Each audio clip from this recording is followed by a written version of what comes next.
नमस्कार दोस्तों, आज इस वीडियो में जैसा कि ये टाइटल है, हम डिस्कस करने जा रहे हैं कि कैसे ओशो बौद्ध मत से बहुत ज़्यादा प्रभावित थे और अपने पूरे जीवन काल में उन्होंने बौद्ध दर्शन का प्रचार प्रसार किया।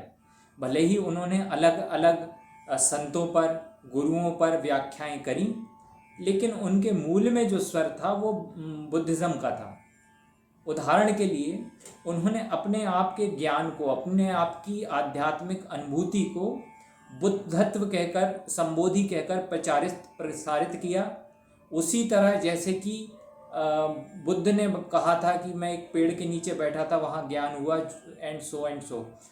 उसी तरह उन्होंने अपने एक एनलाइटनमेंट की पिक्चर ड्रॉ की कि वे एक जबलपुर में मॉलशी पेड़ के नीचे बैठे थे, वहाँ उनको एक डिवाइन एक्सपीरियंस हुआ। उसे वो आत्म साक्षात्कार नहीं कहते, उसे वो ब्रह्म ज्ञान नहीं कहते, उसे वे बुद्धत्व या संबोधि कहते हैं। पहली बात तो ये है। वैसे तो ये अपने आप में ये एक बड़ा ईगोइस्टिक दावा है, बुद्धत्व, संबोधि, या एक पॉइंट ऑफ टाइम जिसके बाद सब कुछ क्लियर है और उसके पहले सब कुछ अनक्लियर था। ऐसा कोई भी संत अगर आप देखें, कबीर हैं, ठीक है, या रैदास हैं, ये सब वो ईगोइस्टिक दावे उन्होंने किए नहीं हैं। ये दावे आपको ओशो के यहाँ मिलेंगे और इसी का अनुसरण बाद में जग्गी वासुदेव ने और बहुत हद तक श्री श्री रविशंकर ने भी किया था।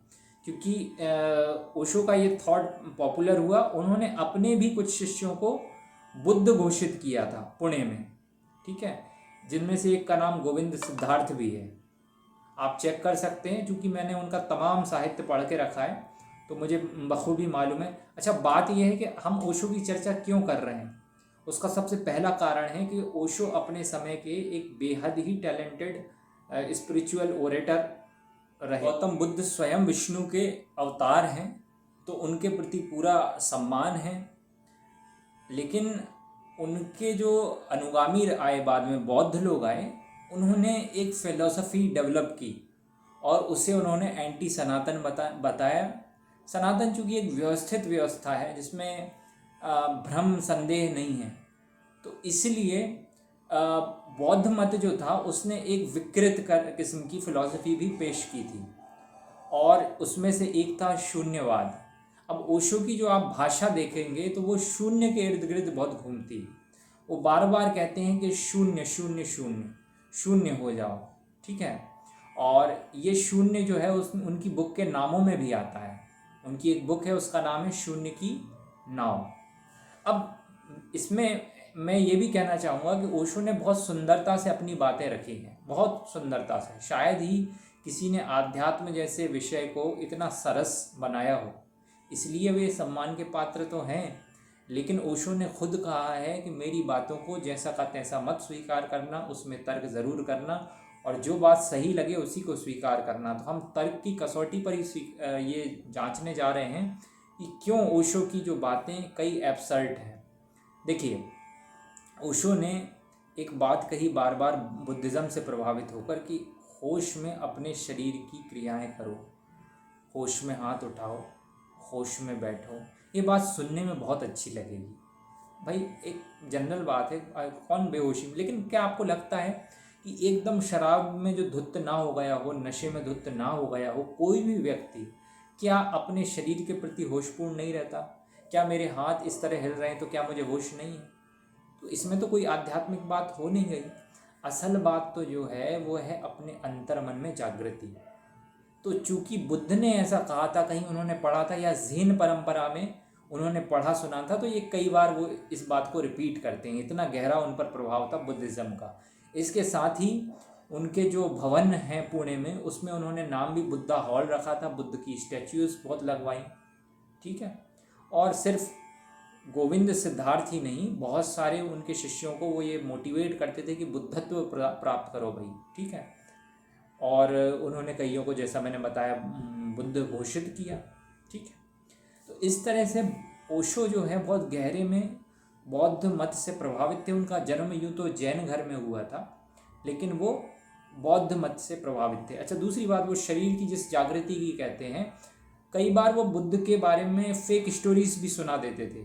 उन्होंने एक स्टोरी ऐसी सुनाई है जो बुद्ध के जीवन में जो घटा ही नहीं था, और एक शिष्य ने ये पकड़ लिया था। तो उसने कहा, क्योंकि उसने बहुत पढ़ रखा था और वो अंधभक्त भी नहीं था ओशो का, अंधभक्त कई लोग हो जाते हैं ओशो के, तो उसने कहा कि ये जो आप स्टोरी सुना रहे हैं बुद्ध की, ये तो है ही नहीं उनकी किसी भी साहित्य में, कहीं भी नहीं है।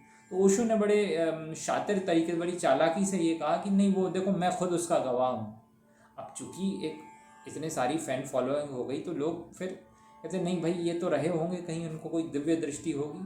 तो ये एक एब्सर्ड किस्म की बात वो कह देते थे।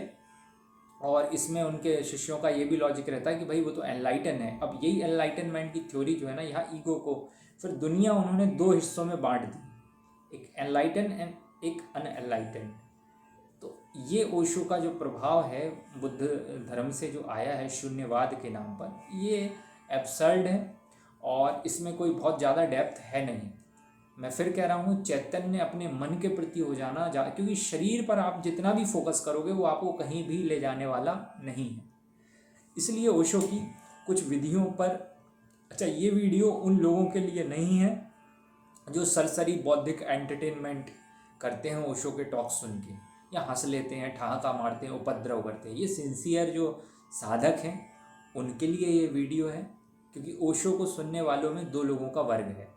एक वो जो सिंसियरली साधना परायण है, और एक वो जो कि एंटरटेनर हैं, या जो किसी विरोध में, परंपरा के विरोध में एंजॉय करते हैं, या कुछ नया, या टाइम पास। राइट, ओशो एक बहुत अच्छे स्पीकर है, तो उसमें टाइम पास उनका अच्छा होता है, थोड़ी नींद अच्छी आ जाएगी, लोरी की तरह उसका इस्तेमाल कर लेंगे। लेकिन मैं ओशो की कई चीज़ों का सम्मान करता हूँ। उन्होंने सनातन धर्म की कई अच्छी चीज़ों को समझा था, उसको उस पर अच्छी लाइट डाली उन्होंने, लेकिन वो मूल रूप से एक बौद्ध मत के प्रस्तोता हैं, उसके अनुगामी हैं। जिस तरह नागार्जुन था एक महान बौद्ध दार्शनिक, जो कि मैं उसको बहुत सही नहीं मानता, उनकी फ़िलासफ़ीज़ में कई प्रॉब्लम्स हैं। वैसे ही ओशो की जो फ़िलासफ़ी बहुत सरस हो, फ़िलासफ़ी तो नहीं कहूँगा, वो वितंडावादी थे मेन। वितंडा मतलब होता है दर्शन शास्त्र में कि आपका कोई मत नहीं है, उसको हम कहते हैं वितंडा। जो कि ओशो खुद भी ये स्वीकार करते थे कि भाई उनका कोई मतलब मत नहीं है, वो कुछ भी बक सकते हैं। तो ऐसी उन्होंने बहुत सारी चीज़ें कहीं। मैं आज इतना ही सीमित करता हूँ, फिर चर्चा करेंगे, जो उनकी कोई बहुत पॉजिटिव बात है उसको भी लाएंगे। लेकिन फ़िलहाल इस चीज़ को ध्यान रखें कि एनलाइटनमेंट अपने आप में एक बहुत प्रॉब्लमेटिक कंसेप्ट है, इसके चक्कर में ना पड़ें। जो भी गुरु इन मिथ्या जो धारणाओं को लेकर चल रहे हैं उनसे सावधान रहें, क्योंकि हर समय जागृति है। कोई विशेष ऐसा क्षण नहीं आता, और ऐसा कोई क्षण नहीं आता जब आप वापस फॉल डाउन नहीं हो सकते। तो इसलिए परमात्मा का, ब्रह्म की जो थ्योरी है, वेदांत है, वो मैं बौद्ध दर्शन से ज़्यादा स्वस्थ और ज़्यादा बेहतर मानता हूँ। या शैव जो दर्शन है कश्मीर का, वो एक बहुत स्वस्थ दर्शन है। बाकी ये जो शून्यवाद है, इसकी कई प्रॉब्लम्स हैं, हम अगले वीडियोज़ में इसकी चर्चा करेंगे। तब तक के लिए धन्यवाद। राम राम।